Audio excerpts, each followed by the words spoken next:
Ya, silakan perkenalkan diri dulu. Perkenalkan, kami dari kelompok Timunmas urutan ketiga akan menceritakan tentang Timunmas. Ya, silakan perkenalkan dirinya. Siapa aja? Aku Fili, aku Firda, aku Muti, aku Ulfa, aku Anissa, aku Zeka. Iya, silakan dimulai.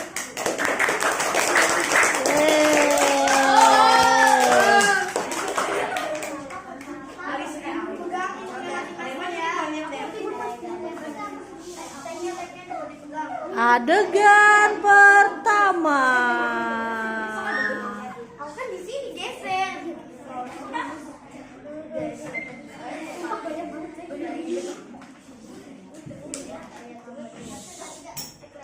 Uh, uh, uh, uh. Mbok Sirni adalah seorang janda Gedein suaranya. Mbok Sirni adalah seorang janda yang menginginkan seorang anak agar dapat membantunya bekerja. Suatu hari ia didatangi oleh raksasa yang ingin memberi seorang anak dengan syarat apabila anak itu berusia 6 tahun harus diserahkan kepada raksasa itu untuk disantap. Adegan. Oh. Hai nenek, mengapa kau bersedih? Aku bersedih karena aku menginginkan anak untuk membeli. Tapi suamiku udah. Suaminya udah kenapa, Nek? Suaminya cari janda yang ditangis.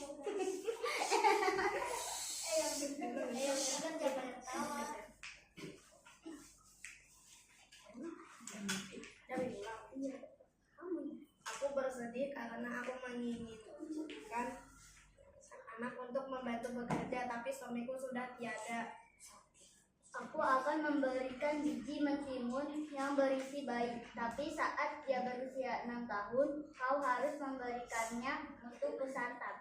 Baiklah, aku setuju. Raksasa memberinya biji mentimun agar ditanam dan dirawat. Setelah 2 minggu, di antara buah mentimun yang ditanamnya ada satu yang paling besar dan berkilau seperti emas. Wah, timun ini besar sekali. Bayi seperti apa yang aku dapatkan?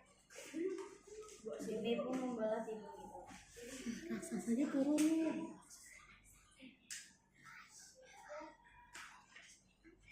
Di manakah bayi itu? Cantik sekali bayi ini, akan kuberi nama Timunmas. Semakin hari Timun Mas menjadi gadis yang jelita. Tapi suatu hari raksasa datang kembali untuk menagih janji. Mbok Sirni amat takut kehilangan Timun Mas. Ia pun mengulur waktu agar raksasa datang 2 tahun lagi.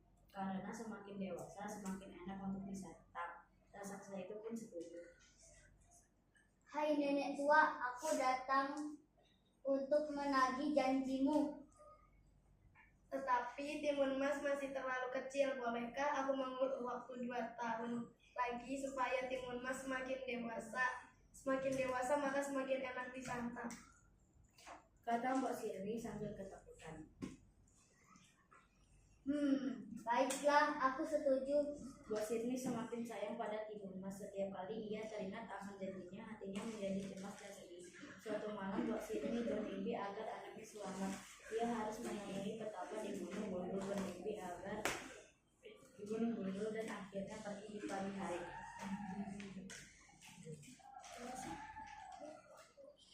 Wahai petapa, bolehkah aku meminta tolong padamu?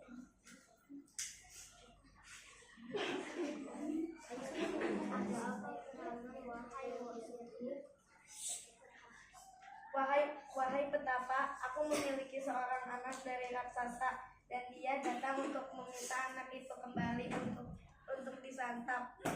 Baiklah, Mbok Sirni, aku akan memberimu beberapa 4 bungkusan kecil yang berisi biji mentimun dalamnya jarum, garam, dan terasi sebagai penangkal.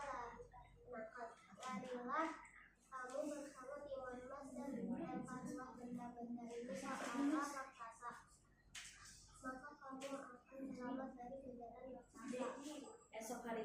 menolong Bos Firly. Suaranya gedein.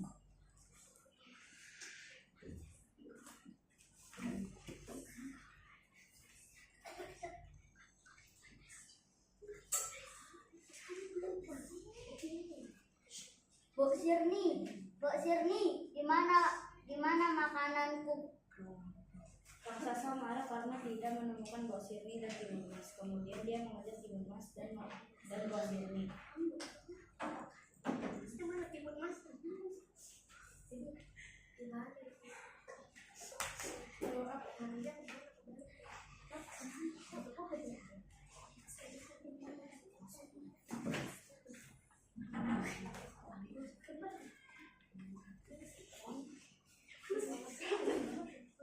Ayo Timun Mas, kita harus cepat sebelum raksasa mengejar.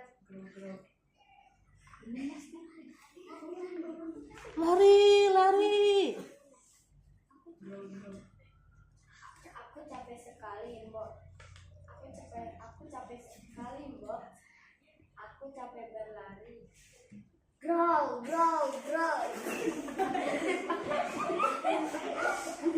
Baru biji timun itu Timun Mas. Baiklah. Baiklah, Mbok.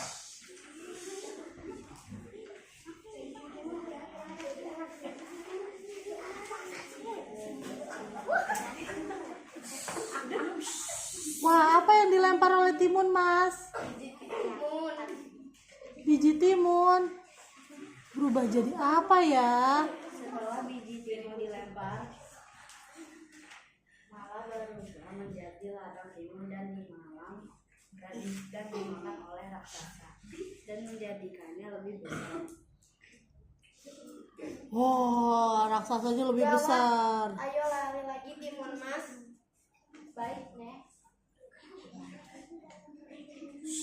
Suara larinya dong.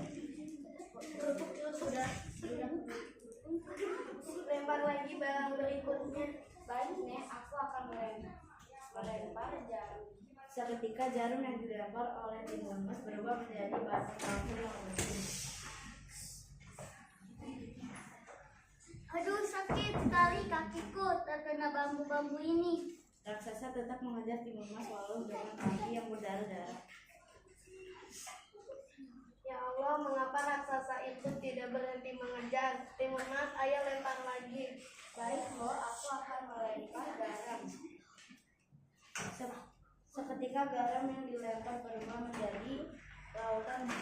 Saat raksasa melewati lautan tersebut, dia kesakitan karena luka di kakinya terkena air laut yang asin.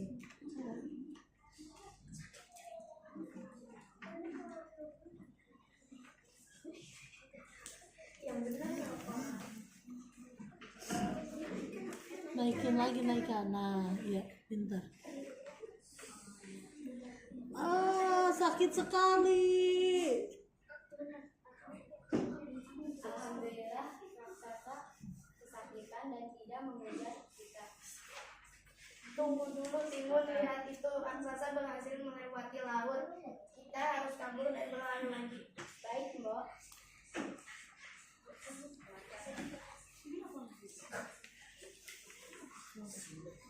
Aduh, kakiku sudah tidak kuat lagi. Timun, biarlah aku di sini. Lanjutlah kamu berlari sendiri.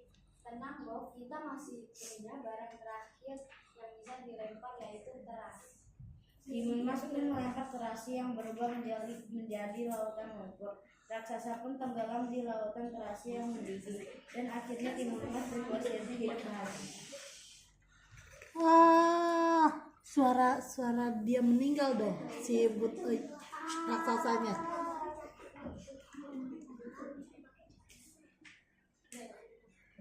Itu neneknya naikkan dong.